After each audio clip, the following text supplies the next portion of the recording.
Hey, this is Chris. Hope you're doing well, and welcome to Popcorn Finance, where we discuss finance and about the time it takes to make a bag of popcorn. I appreciate you coming back for episode 3 in our Poppin' with Fire series, which is brought to you all by Airbnb. We're pretty deep into this series now, and if you've been listening and you're like, I really want to pursue this fire thing, you might want to consider Airbnb to help you bring in a little extra cash. You can join the over 2 million people who are currently earning money by hosting on Airbnb. You can host as often as you like, and you can use the money for really anything that you want, whether that's putting some extra money towards your retirement or saving for the purchase of a new investment property. It's really up to you. It's your house, so it's your rules when you host on Airbnb. And when you go to popcornfinance.com/Airbnb and start hosting, you'll receive a $100 cash bonus if you generate $500 in booking value by May 31st. Terms and conditions do apply. So yeah, thanks again to Airbnb for being a part of this series. And today in episode 3, I'm joined by Jillian Johnsrud from Montana Money Adventures. We are recording in the sweltering, swamp-like heat of Orlando, Florida, outside, because that was the quietest place at the time to record. Once we got out there, we realized it was a mistake, but there was nowhere else to go. So we just stuck it out, and we suffered so that you could have this episode today. Today's episode is called The Why of Fi, because Jillian is sharing why it is that she chose this path of financial independence. We all have our own reasons for making decisions that we do when it comes to our finances, and Jillian shares a really powerful story of what made her make this decision to move towards and achieve financial independence. So I'm not going to say anything else. I don't want to spoil the episode. So let's jump into my conversation with Jillian Johnsrud from Montana Money Adventures. It's so hot here. It is so hot. It is. Yeah. The humidity is ridiculous. I'm not used to this being from California. I don't know what to do with this. I'm just sweating all the time. I'm not enjoying it. How are you dealing? Because I'm assuming that you're from Montana. I'm melting like Olaf. That is what's happening. It is summer, but I'm not singing his summer song. I'm melting. The reason why we're recording today was that I've been working on this series all about financial independence and, what it means to people. Why do people even decide this lifestyle? And I think you have an amazing story because you achieved financial independence at age of 32. Yeah. And so, that's really young, I think, really. I mean, to achieve that level of, I guess, not having that need to earn money, but now whatever you do is by choice. So, I mean, what made you make this change or choose this lifestyle? Because a lot of people would say, well, that's crazy to push yourself to save that much money or cut your expenses to such a high degree to achieve something like this. Yeah, I didn't hear anything about financial independence. Like, I hadn't heard about the FIRE movement till probably 9 years ago.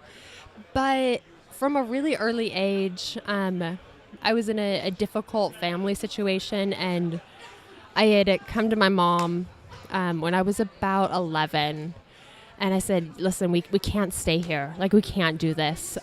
We really need to move.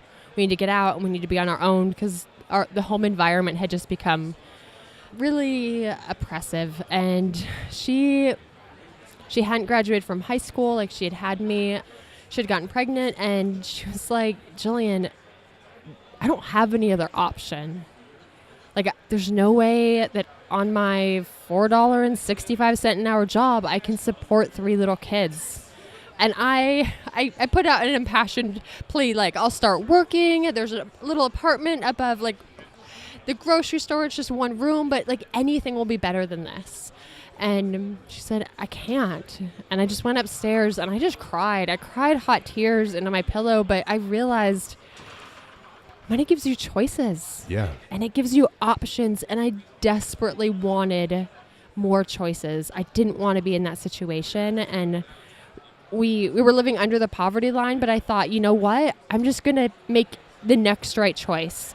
And every right choice I can make, I'm going to take it. I'm going to do the best I can with it. Oh, wow. That's amazing. And I mean, especially at a young age to have to experience that and then to have that realization that, you felt trapped, but you wanted to do something about your life to make it, make it to where you had options, like you said, and you can do something different. So, I mean, when did you, I guess, make the first steps? Like, what did that look like for you to make those steps towards achieving financial independence? I didn't have a lot of options. I didn't have a lot of opportunity. I grew up in a really small town, but like I got a part-time job, and every time I had $5 or $20 or $100, I just saved that. And by the time I hit my senior year, I had moved out of my house. I was living on my own. And when I graduated, I had $8,000. Wow. Which felt like, I mean, our family at that point was probably living on about $18,000 a year. And so it just felt like an insane amount of money. And where a lot of kids might have been like, I'm going to buy a cool car, or I'm going to like do this amazing trip. I bought a travel trailer, a 1980s burnt orange travel trailer, and I moved into it because I had a house then, and it was mine, and nobody could take it from me. And it was hard. It's hard growing up poor to be okay looking poor. Like with every dollar you get, you want to like be able to project, I'm doing okay. Because there's so much stigma that if you're poor, like you're not doing okay. And something is inherently wrong with you. And I wanted to separate myself from that. But I realized that I could either like build wealth or I could look a little bit more wealthy. But I probably wasn't going to be able to do both. No, it's impossible. That's such an amazing point that you said that. I mean, so many people, we want to look like we're doing well. Yes. You don't want to look like a failure. I think that's like everyone's fear. You want to look like you belong, like you're doing an amazing job. And the way you do that is you have to buy things so people can see that, because you're not walking around with your bank statement on your back or your chest. You have to do something outward. And I think that traps so many of us, because you can't ever achieve wealth if you're just trying to look wealthy to everyone else. Yeah. And it takes so much faith at first, because the progress is so slow, and like nobody knows you have a couple $1,000s squirreled away, like because you're driving a beater car and living in a camper. I mean, it did not project well. But I used to actually like dog ear the pages of financial books that had the compound interest charts. And like after a hard day, I would just look at that compound interest chart and I'll be like, okay, just like $10 a day. If I could just like save $20 a day, like in 5 years, in 10 years, like this is going to get better. Like I'm going to have more options and I'm going to have more choices. And we just kept going. Like I got married and we just kept going until it starts to kind of like a snowball. Like it starts to like compound on you and you start to have more and more choices and more options. And that's a great point. I mean, I don't think a lot of people think about that, because when you start saving, you're getting like what, 15 cents? You see 50 cents interest hit your account. But as you progress and you move forward, those numbers become more and more significant, because that change looks like nothing now, but as it builds, I mean, you're going to see like real money just appear out of nowhere into your account, like magic almost. It feels like, to the point where your money is growing more every year than you could ever save in a year. Yeah. And you're like, wait, what? My money grew $20,000 this year. I'd never saved $20,000 a year. Like, how is this? It just happened. I didn't do any extra work to make it happen, and it starts to feel a little bit magical. Yeah, I love that illustration. Thank you. You know, for you, I want to leave you with this last question. What does this mean for you now? So you've achieved financial independence. Yeah. So I'm in my mind, I don't want to throw my own definition on it. I'm thinking that means, you don't have to work. It's by choice if you do work, and you're able to sustain your lifestyle indefinitely. Yep. So for you, if one, I don't know if that's a good definition for that I gave out, but two, what does this mean for you now? What are you, I guess, what does your life look like now, or what are your future hopes now that you're in this position? Yeah, we got to the point where we essentially just didn't have to earn any extra income to pay our bills. Like we had enough passive income that would pay all of our bills, and we got to go, okay, so what do we want our life to be? And I was never really comfortable with the term retired, because in our society it implies you stop doing stuff. Yeah. And I actually didn't want to stop doing stuff.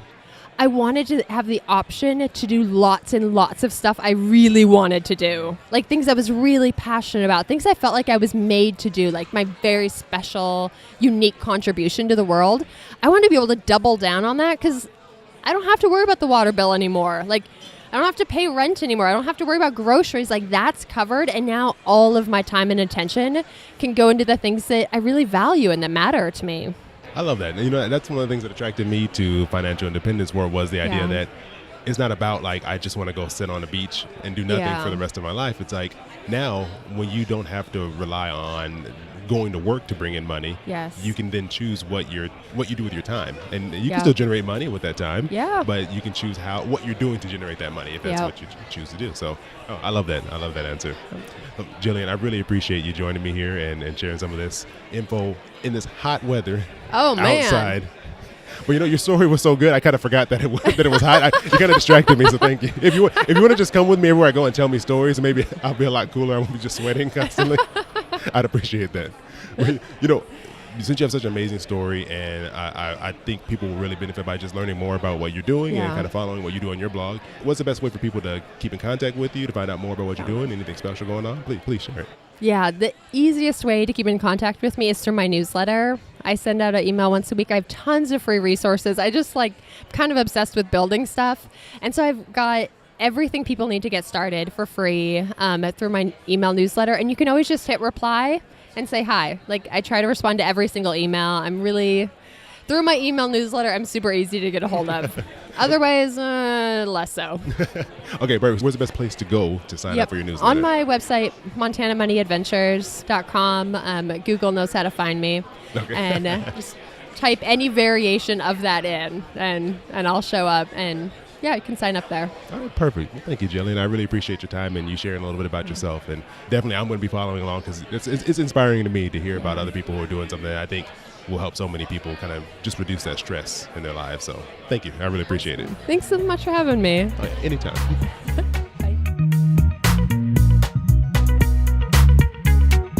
I appreciate Airbnb helping me pop hot bags of popcorn for you all throughout this Poppin' with Fire series. And if you've got some big financial goals for yourself, including financial independence, head on over to popcornfinance.com/Airbnb to learn more about hosting. If you sign up, you'll receive a $100 cash bonus if you generate $500 in booking value by May 31st. So again, come visit me over at popcornfinance.com/Airbnb to learn more and bring in a little extra cash. Terms and conditions apply. Thanks again to Jillian Johnsrud from Montana Money Adventures for joining me here on the show. If you want to check out notes from today's episode, or really from any of the episodes that have been in the series so far, head on over to popcornfinance.com/fire. And before we go, I wanted to share a call that I received from Sarah, who's been listening to the show. Sarah's calling in response to the very first pop-up debates episode that I ever recorded with Allison from Inspired Budget. Our topic was, if you get a gift that you don't want, should you keep it, re-gift it, or return it? I chose re-gift it. Allison went with keep it. And in the end, I ended up losing the debate. It was 42% for me, 58% for Allison. So it was kind of close, I guess. But this call here makes me feel like I actually won. Hi, Chris and Allison. The pop-up debate's great. Allows me some insight when I'm taking my breaks at work and from studying. Listening to the pop-up debate, I couldn't just pick one without giving my explanations. But I am picking Chris's side, re-gifting. But I wanted to add that I will use an online platform to sell it, such as eBay or Carousel, which is in my region, while waiting to re-gift it. If there's an event around the corner that is suitable to re-gift, then like Chris said, I would strategically re-gift it.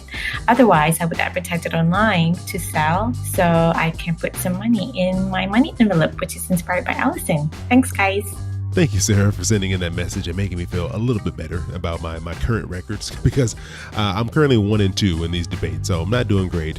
I've only beaten Ryan. Sorry, Ryan, but thank you for giving me my only victory. If you want to be like Sarah and send in a message, just go to popcornfinance.com/voicemail, or just go to the show notes and I have a link in there as well. And I don't know if you caught the special episode that I put out this Saturday, but we've reached episode 100, but I want to do something special and I want to put you all in this episode. So what I want you to do is go to popcornfinance.com/voicemail, or just click the link in the show notes and answer this question. If someone gave you $100 and you only had 1 minute to decide what to spend it on, what would you buy? I'm going to take your answers and put them into a very special delayed episode 100. So make sure you head over to popcornfinance.com/voicemail to send me your answers. As always, I appreciate you coming back here and joining me for another bag of popcorn. I hope you have an amazing rest of your week, and I'll talk to you soon. Your boy keep it poppin' like Mary Poppins.